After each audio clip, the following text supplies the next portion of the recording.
도널드 트럼프는 최근 며칠 동안 연이은 승리를 자랑했어요.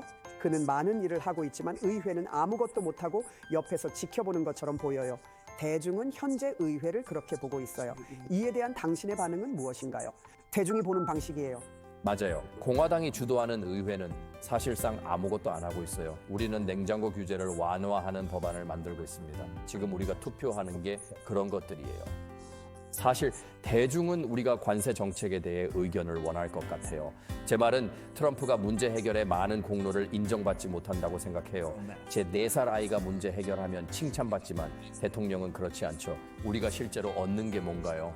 도널드 트럼프는 중국에 대해 약하다는 결론에 도달했습니다. 그는 중국에 대해 약합니다.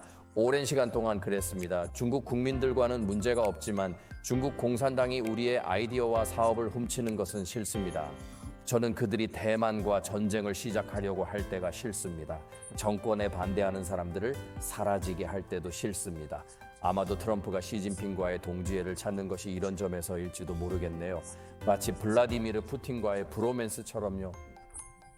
끼어들고 싶으세요? 보여요? 그냥 그가 중국에 대해 약하다는 이 모든 생각, 바이든 행정부 동안 중국 관리들이 우리는 바이든을 무시할 수 있다는 것을 알고 있었고 그가 너무 약해서 우리에게 맞서거나 우리를 막을 수 없을 것이라는 것을 알고 있었다고 회의에서 베산트 장관이 알아낸 소식을 읽지 않았나요? 이제 그들은 강력한 미국 대통령에 의해 협상 테이블로 끌려왔습니다. 중국 베이징에서 미국을 능가할 것이라는 모든 말에도 불구하고 우리는 미국을 능가할 준비가 되어 있다고 했습니다. 며칠 지나지 않아 그들은 스위스에서 미국에 유리한 거래의 시작을 다듬고 있으며 그들이 인정해야 할 몇 가지를 인정하고 있습니다. 우리와의 더 균형 잡힌 상황을 만들기 위해 이것은 대통령에게 완전한 승리이며 해외로 나가 놀라운 성과를 거둔 스타스콧 베산트에게도 완전한 승리입니다. 그들이 바이든을 무시할 수 있었던 이유는 그가 너무 약했기 때문이라고 그에게 말했던 것을 잊지 마세요.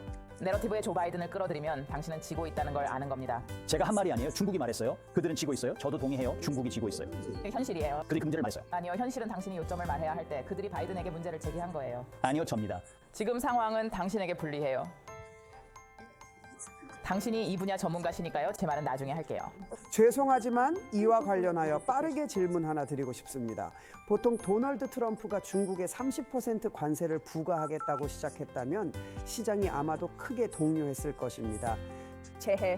맞아요. 이제 그들의 반응은 이게 145보다 낫다며 상황이 변동합니다. 정확히 어떻게 될지 모르겠지만 상황이 진행 중인 것 같아요. 이 상황에 대해 어떻게 생각하세요? 금요일과 비교해 오늘 우리가 어디에 있는지 몇 가지 숫자로 시작해봐요.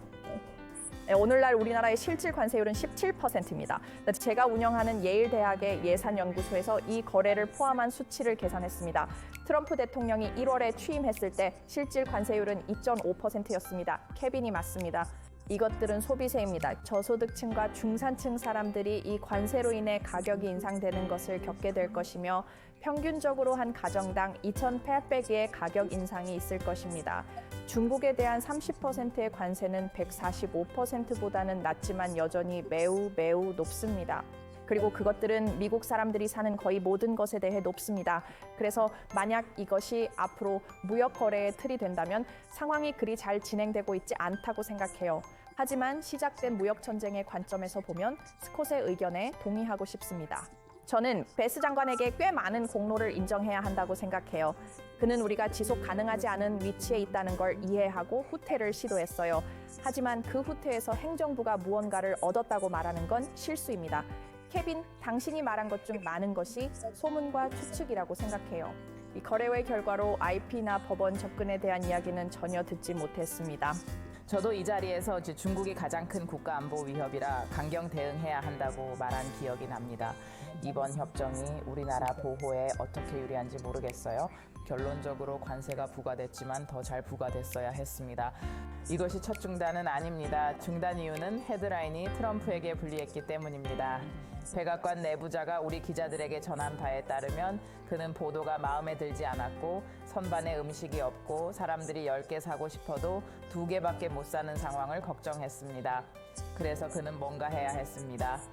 승리라고 부르고 싶다면 그렇게 하세요. 하지만 미국인들의 생활비는 여전히 오를 거예요. 제 말을 믿지 마세요. 미스터 원더풀의 말을 믿지 마세요. 오늘 시장의 말을 믿으세요. 그들은 승리를 알아요. 우리는 더 나은 위치에 있어요.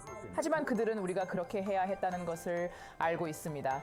그리고 그것이 반등한 것은 4월 2일 이후로 완전히 불안정한 상태였기 때문입니다.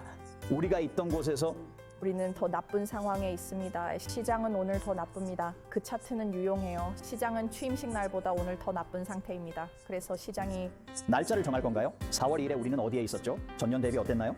시장이 긍정적으로 반응할 때는 항상 행정부가 트럼프 행정부의 보호주의 초점에서 벗어날 때입니다. 바로 그때 시장이 긍정적으로 반응합니다.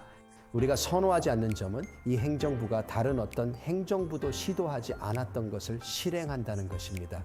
모든 것을 공개하고 투명하게 만드는 것이죠. 그리고 변동성이 있을 것이며 그 변동성은 놀라운 매수 기회로 작용했습니다. 상황이 악화될까 걱정할 때 당신은 시장이 하락했을 때 매수했습니다. 당신은 놀라운 한 해를 보냈어요. 중요한 점은 매 시간마다 결과를 보려 하지 말고 기다려야 해요. 지금 트럼프는 특이한 사람이에요. 그리고 제가 배운 것은 소음에 신경 쓰지 말라는 것입니다. 세상에 트럼프의 소음은 감당하기 어렵습니다. 신호를 보세요. 그가 무엇을 하려는지 보세요. 무역 세계 질서를 재설정하고 부가가치세는 유럽과 캐나다 등 거의 모든 경제에서 7%에서 14%로 작동합니다.